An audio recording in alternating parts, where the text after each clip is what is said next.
ഗവർണർക്കെതിരെ കണ്ണൂർ മട്ടന്നൂരിൽ എസ്എഫ്ഐയുടെ കരിങ്കൊടി പ്രതിഷേധം. ഗവർണറുടെ വാഹനവ്യൂഹം കടന്നുപോകുന്നതിനിടെയാണ് എസ്എഫ്ഐയുടെ പ്രതിഷേധ സമരം നടന്നത്. പ്രതിഷേധം നടക്കുന്നതിനിടെ ഗവർണർ വാഹനത്തിൽ നിന്നും പുറത്തിറങ്ങി. കണ്ണൂരിൽ നിന്നും എം സന്തോഷ് വിവരങ്ങളുമായി ചേരുകയാണ്. സന്തോഷ്, എസ്എഫ്ഐയുടെ പ്രതിഷേധം ഗവർണർക്ക് നേരെ നടക്കുമ്പോൾ സിആർപിഎഫ് വലയം ഭേദിച്ചുകൊണ്ടാണ് ഗവർണർ ഇത്തരത്തിൽ വാഹനത്തിൽ നിന്ന് പുറത്തിറങ്ങിയിരിക്കുന്നത്. എന്താണ് നിലവിലെ സാഹചര്യം?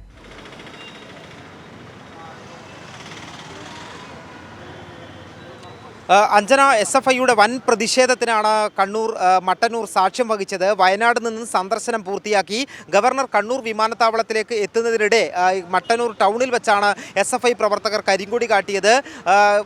നേരത്തെ തന്നെ ഗവർണർ എത്തുന്നതിന് അരമണിക്കൂർ മുൻപേ തന്നെ എസ്എഫ്ഐ പ്രവർത്തകർ പ്രതിഷേധവുമായി മട്ടന്നൂരിലേക്ക് എത്തിയിരുന്നു. ഗവർണറുടെ വാഹനവ്യൂഹം കടന്നു വരുമ്പോൾ എസ്എഫ്ഐ പ്രവർത്തകർ കരിങ്കൊടിയുമായി പ്രതിഷേധിച്ചു. പോലീസ് എസ്എഫ്ഐ പ്രവർത്തകരെ മാറ്റാൻ ശ്രമിച്ചെങ്കിലും വൻ പ്രതിഷേധം എസ്എഫ്ഐ പ്രവർത്തകർ ഉയർത്തുകയും ഗവർണറുടെ വാഹനത്തിന് തൊട്ടടുത്തുവരെ എസ്എഫ്ഐ പ്രവർത്തകർ കരിങ്കൊടിയുമായി എത്തുകയും ചെയ്തു. തുടർന്ന് സിആർപിഎഫ് വലയം തീർത്തുകൊണ്ട് ഗവർണർ പുറത്തിറങ്ങരുതെന്ന് ആവശ്യപ്പെട്ടെങ്കിലും ഗവർണർ അത് വകവയ്ക്കാതെ പുറത്തിറങ്ങുകയും എസ്എഫ്ഐ പ്രവർത്തകർക്ക് നേരെ അടുക്കുകയും ചെയ്യുകയായിരുന്നു. എസ്എഫ്ഐ പ്രവർത്തകർ പിരിഞ്ഞു പോകാതെ ഈ സിആർപിഎഫ് വലയം ഭേദിച്ചുകൊണ്ട് തന്നെ എസ്എഫ്ഐ പ്രവർത്തകർ ഗവർണറെ കരിങ്കൊടി കാട്ടുകയും ചെയ്തു. അത്തരത്തിൽ വലിയൊരു പ്രതിഷേധത്തിനാണ് മട്ടന്നൂർ സാക്ഷ്യം വഹിക്കേണ്ടി വന്നത്. ഗവർണർ വാഹനത്തിൽ നിന്നും പുറത്തിറങ്ങി പ്രതിഷേധിക്കുന്ന എസ്എഫ്ഐ പ്രവർത്തകരെ മാറ്റണം എന്നാണ് പോലീസിനോട് ആവശ്യപ്പെട്ടത്. അതുമാത്രമല്ല, നിങ്ങൾ എവിടെയെല്ലാം പ്രതിഷേധിച്ചാലും അവിടെയെല്ലാം ഞാൻ വാഹനത്തിൽ നിന്നും പുറത്തിറങ്ങും എന്നും ഗവർണർ വിളിച്ചു പറയുന്നുണ്ടായിരുന്നു. പോലീസും സിആർപിഎഫും വളരെ പണിപ്പെട്ടുകൊണ്ടാണ് ഗവർണറെ വാഹനത്തിലേക്ക് വീണ്ടും തിരിച്ചു കയറ്റിയത്. എന്നാൽ വാഹനത്തിൽ തിരിച്ചു കയറ്റി ഗവർണർ വാഹനം നീങ്ങിയപ്പോഴും എസ്എഫ്ഐ പ്രവർത്തകർ വീണ്ടും കരിങ്കൊടിയുമായി എത്തി ഗവർണറെ കരിങ്കൊടി കാട്ടുന്ന സാഹചര്യമാണ് ഉണ്ടായത്.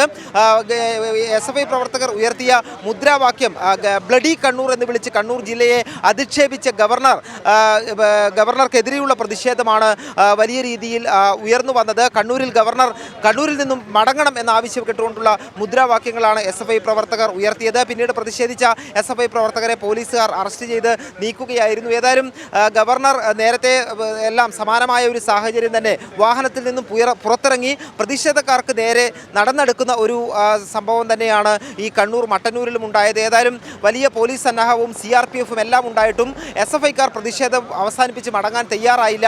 ഗവർണറുടെ വാഹനം ഇവിടെ നിന്നും കടന്നു പോകുന്നതുവരെയും വലിയ പ്രതിഷേധം തന്നെയാണ് എസ്എഫ്ഐ ഉയർത്തിയത്. അഞ്ജന. സന്തോഷ്, അതായത് ഉത്തരവാദിത്തപ്പെട്ട ഒരു ഭരണഘടനാ സ്ഥാനത്തിരിക്കുന്ന വ്യക്തിയാണ് ഗവർണർ ആരിഫ് മുഹമ്മദ് ഖാൻ എന്ന് പറയുന്നത്. അദ്ദേഹത്തിനെതിരെ, അദ്ദേഹം കേരളത്തിലെ സർവകലാശാലകളുടെ ചാൻസലറാണ്, അദ്ദേഹത്തിന്റെ സംഘപരിവാർ അനുകൂല നിലപാടുകൾക്കെതിരെയാണ് എസ്എഫ്ഐ പോലൊരു വിദ്യാർത്ഥി സംഘടന ഇത്തരത്തിൽ തെരുവിലിറങ്ങി പ്രതിഷേധിക്കുന്നത്. എന്നാൽ ആ ഒരു പ്രതിഷേധത്തെ മറികടന്നുകൊണ്ട് അതിൽ കൃത്യമായ രീതിയിൽ രാഷ്ട്രീയം കണ്ടുകൊണ്ട് വലിയ മാധ്യമ ശ്രദ്ധ പിടിച്ചുപറ്റുന്നതിന് വേണ്ടി നമ്മൾ കഴിഞ്ഞ കുറച്ച് ദിവസങ്ങൾക്ക് മുൻപാണ് കൊല്ലത്ത് സമാനമായ സംഭവം ഗവർണറുടെ ഭാഗത്തു നിന്ന് ഉണ്ടാകുന്നത്. അദ്ദേഹം മണിക്കൂറുകളോളം റോഡിൽ കുത്തിയിരുന്നു കൊണ്ടാണ് അദ്ദേഹം അന്ന് ഈ ഒരു പ്രതിഷേധത്തെ നേരിടുന്നതിന് വേണ്ടിയിരുന്നത്. ഇപ്പോൾ ഇതാ മട്ടന്നൂരിലും സമാനമായ സാഹചര്യം ഉണ്ടാകുമ്പോൾ ഇതൊരു രാഷ്ട്രീയ മാനം കൈവരിക്കുന്നതിന് വേണ്ടി കേരളത്തിലെ സാഹചര്യങ്ങൾ ശരിയല്ല, ഗവർണർ സുരക്ഷിതനല്ല തുടങ്ങിയ കാര്യങ്ങളിലേക്ക് കേന്ദ്രത്തിന്റെ ശ്രദ്ധ പിടിച്ചുപറ്റുന്ന രീതിയിലേക്ക് ഒരു രാഷ്ട്രീയ നാടകത്തിലേക്ക് കൂടി കടക്കുകയല്ലേ ഗവർണർ? ഒരിക്കൽ കൂടി അഭ്യർത്ഥിക്കുകയാണ്. തീർച്ചയായും എസ്എഫ്ഐ വിദ്യാർത്ഥികളുടെ പ്രതിഷേധം നേരത്തെ തന്നെ പ്രഖ്യാപിച്ചതാണ്. വിദ്യാർത്ഥികൾ ഗവർണർ കടന്നു പോകുന്നതിന് അരമണിക്കൂർ മുൻപേ തന്നെ പ്രതിഷേധവുമായി ഇവിടെ റോഡ് സൈഡിൽ നിലയുറപ്പിക്കുകയും ചെയ്തിരുന്നു. ഗവർണറുടെ വാഹനവ്യൂഹം അടുത്തെത്തിയതോടുകൂടി എസ്എഫ്ഐക്കാർ വളരെ ഉറക്കെ മുദ്രാവാക്യം വിളിക്കുകയും കരിങ്കൊടി വീശുകയും ചെയ്തു. ഇതിന് പിന്നാലെയാണ് ഗവർണർ വാഹനം നിർത്തി പുറത്തിറങ്ങുകയും സിആർപിഎഫിൻ്റെയും പോലീസിൻ്റെയും എല്ലാം തന്നെ അഭ്യർത്ഥന വകവയ്ക്കാതെ ഗവർണർ പ്രതിഷേധക്കാർക്ക് നേരെ നീങ്ങുകയും ചെയ്തത്.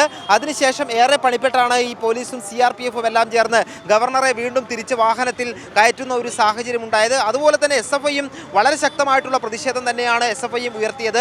പോലീസിൻ്റെയും സിആർപിഎഫിൻ്റെയും എല്ലാം തന്നെ വലിയ സുരക്ഷാ വലയം ഉണ്ടായെങ്കിലും പിന്തിരിഞ്ഞു പോകാൻ എസ്എഫ്ഐക്കാരും കൂട്ടാക്കിയില്ല. ഗവർണർ ഇവിടെ നിന്നും പോകുന്നതുവരെ വലിയ പ്രതിഷേധം, കണ്ണൂർ ജില്ലയിൽ നിന്നും പോകുന്നതുവരെ പ്രതിഷേധം ഉയർത്തും എന്ന് തന്നെയാണ് എസ്എഫ്ഐ പ്രഖ്യാപിച്ചത്.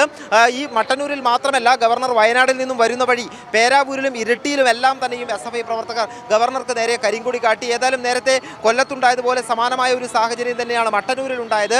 വാഹനത്തിൽ നിന്നും ഈ ഇരട്ടിയിലും പേരാവൂരിലും മാധ്യമങ്ങൾ ഉണ്ടായിരുന്നില്ല. ഈ മട്ടന്നൂരിൽ മാത്രമാണ് വലിയ മാധ്യമങ്ങൾ ഇത് കവർ ചെയ്യുന്നതിനായി എത്തിയിരുന്നത്. അതുകൊണ്ട് തന്നെ ഈ മാധ്യമങ്ങൾക്ക് മുൻപാകെയാണ് ഗവർണർ വാഹനത്തിൽ നിന്നും ഇറങ്ങുകയും പ്രതിഷേധക്കാർക്ക് നേരെ നീങ്ങുകയും ചെയ്തത്. ഏറെ പണിപ്പെട്ടാണ് CRPF പോലീസും ചേർന്ന് വാഹനത്തിൽ തിരികെ ഗവർണറെ കയറ്റിയത്. ഗവർണർ പിന്നീട് ഇവിടെ നിന്നും മട്ടന്നൂർ വിമാനത്താവളത്തിലേക്ക് തിരുവനന്തപുരത്തേക്ക് തിരിക്കുന്നതിനായി മട്ടന്നൂർ വിമാനത്താവളത്തിലേക്ക് പോവുകയായിരുന്നു. അഞ്ജന.